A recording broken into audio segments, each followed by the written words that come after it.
Hi,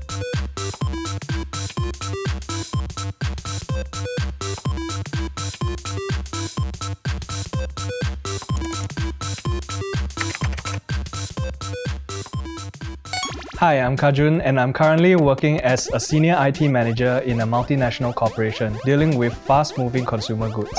I graduated from DigiPen Singapore in 2018, but I'm not a typical university graduate as I went through the ITE route. After my O-levels, ITE courses were my only options.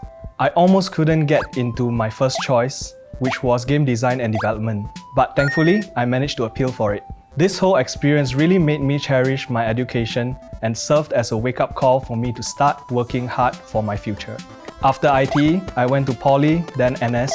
During NS, I was torn between going to work and university.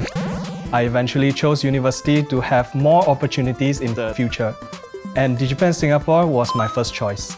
Life at DigiPen Singapore was refreshing as my educational background didn't matter here. Everyone starts from scratch and I didn't have to prove anything to anyone. That said, my course was definitely demanding and math was a struggle till the very end. I coped by surrounding myself with people who pushed me to do better, and I formed study groups with friends. Being mentally strong is also important as the bar is set high. Ultimately, it was a tough journey but so very worth it. Even though my academic results weren't good in the beginning, I still did well in university. I'm proud to call myself a DigiPen Dragon and I hope to inspire others like me. Don't give up and take the opportunity to give yourself a chance to do better in future.